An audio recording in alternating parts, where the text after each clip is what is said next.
Hey guys, what is up? We are live. Brent Abel here, webtennis.com. Another episode of 7 Around 7. Around 7 being a little on the loose definition today. Actually, 8:30 out here on the West Coast, Walnut Creek, California. My last day here in Northern California, and then I'm heading out early tomorrow morning, Oakland to Dallas to Charlotte, and then a 2-hour drive on over to Asheville, North Carolina for a couple events. Look, guys, if you're in the area, North Carolina, Asheville, North Carolina area for the next couple of weeks, let me know. Brent at webtennis.com. I'm playing 2 events over there. Would love to catch up with you, meet up. Let's hang out a little bit and see what's going on with your tennis game. But if you're going to be around that area, just shoot me an email, Brent at webtennis.com. Hey, before we get started today on how to consistently break serve, especially in doubles, before we get into that, reminder, 98.6 men's high-performance tennis clothing. Down below, the link is down below in the description area. And there's also a 15% discount code that you can take advantage of. That hey Rich, good morning. Good morning. That discount code is Brent01, capital B, lowercase RENT, and then a 01, and you'll get 15% discount. Look, I mean, pick up a pair of shorts, a shirt or two, a hat or two. Dave Doherty's high performance tennis clothing, 98.6. I think you'll love it. Down below, and again, a 15% discount. So guys, let's quickly talk about what I think are 3 simple steps to consistently breaking serve, especially in doubles. And you know, the first two are mindset. And I think too often what we think is that first of all, we're really concerned about the server's partner. And so too often what we do is we kind of play keep away from that server's partner in terms of really trying to hit the ball too hard, right? We're just trying to bring too much of a big return back to the server to try to play keep away. And, you know, the reality is most players we play against, most servers partners don't poach. They might fake. They might be doing a little shake and bake up there and trying to visually distract you. But if they're poaching a ton, well, then it's a much easier strategy in terms of, look, I'm lobbing over you, man, or I'm going right at you, right? But I'm going to make sure that I'm the one in control of my return, in that I want that cross court lane to be open. So if you're the mad poacher, I'm going to force you to hit some overheads. I'm going to force you to hit some good volleys with returns going directly at you. I'm not going up the line. I'm not going into the alley because it's just too small a target, right? So I'm going mostly right at you. But assuming that we don't have someone up there who's poaching a lot, the number one step is mindset, and that's going to be, I want to force that server to have to play a shot, right? Thank you, Jeffrey. Yeah, as Jeff says, trying to avoid the server's net players, not a target. It's typically in your mind, it's a moving target, right? And we don't want that. So look, rather than thinking that you got to go big, step 1 is mentally, don't think you have to go big with your return. Your job, at least I feel like my job in the return, is to get the ball back cross court, force that server to have to play, whether they're playing serve and volley, whether they're playing serve and stay back, whatever it is. I want to get the ball in front of my partner, and I want them to be able to feel like, well, now they've got an opportunity to do something. And if your mindset is, I got to hit the big return, you're really taking your partner out of it. Right? Because first of all, you're not going to be consistent enough to be effective. But even on those balls where you really hit a good, hard return to serve, the better players, you know, the better servers, it just doesn't bother them that much.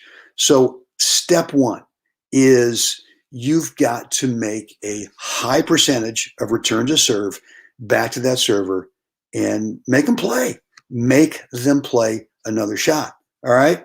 Step 2 is assuming that they're going to be able to play the shot back to you, and that's okay.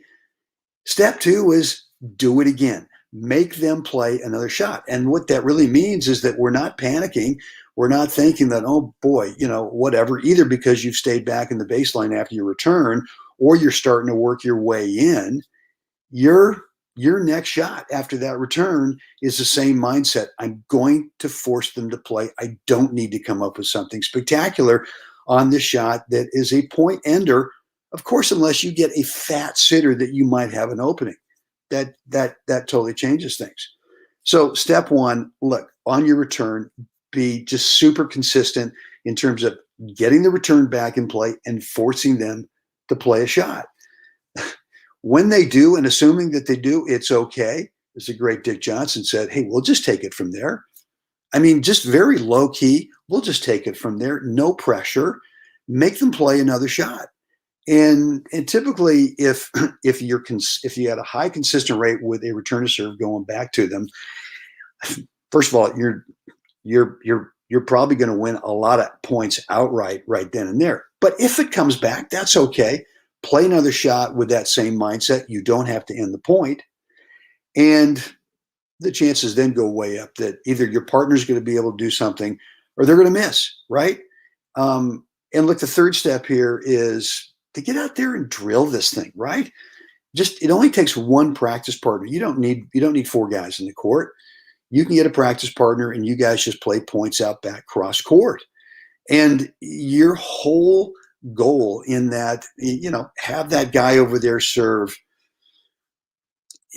20 times to you in a row. And if you're an ad court only player, then just the ad court, right? If you're a deuce court player, then do that. If you're both sides, if you're the kind of player that can return on both sides, then, have them mix it up.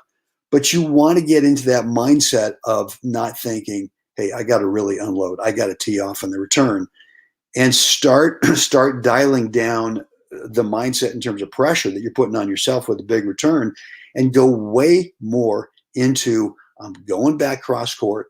You can have a target above the top of the net all day long. As Jeff said here earlier, trying to avoid the server's net player is not a target.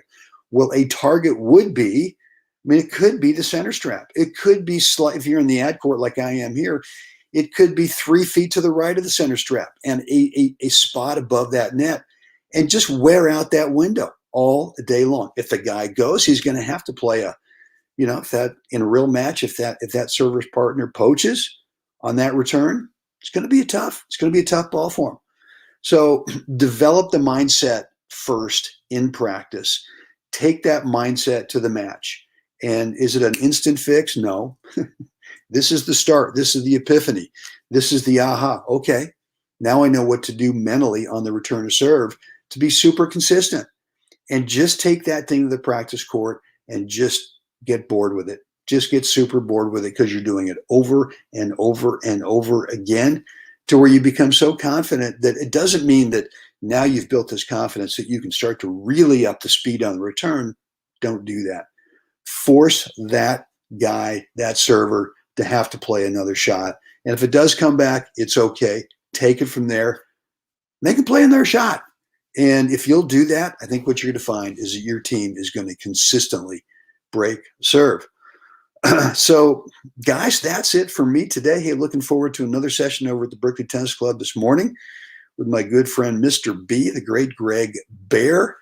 Guy just loves to drill and work out and sweat and just huff and puff, and my kind of practice partner. So I'm sure that we'll be doing some of this, serving and returning, drilling against each other today, as if we're playing doubles. So anyway, guys, that's it for me today. Always want to hear what's going on with you in terms of maybe this, topic from today's 7 around 7 session. Could be there's something else in your mind you want to talk about. That's fine too. You can make it public down below by just throwing it in there in the comments area, whether you're on YouTube or Facebook, or if you want to make it private. I always promise, hey, look, without your permission, I'm not gonna publish anything that you send to me privately, which would be to my email, Brent@webtennis.com. Guys, that's it. Final reminder, down below in the description area, 98.6 is the link that will take you over to Dave Doherty's High Performance Tennis Clothing. I think you'll love the stuff. Get a 15% discount. That discount code is Brent01, capital B, lowercase RENT01, and you'll get that 15% discount. Guys, that's it for me today. See, I think I mentioned up top, traveling tomorrow to North Carolina. If you're in the area, would love to meet up with you, hang out, find out what's going on with your tennis game. Let me know. Email brent@webtennis.com. So, guys, it's time. We all got to get out there. Got to help another human being have a spectacular day. Guys, I'll see you again next time. And when I see you next time, I'm hoping to be able in Dallas tomorrow to do a live thing. We'll see if I can get a connection there at the airport with a little privacy, and just do a quick little live session from the Dallas airport. If not, that's it. We'll see. Anyway, guys, that's it. See you again next time.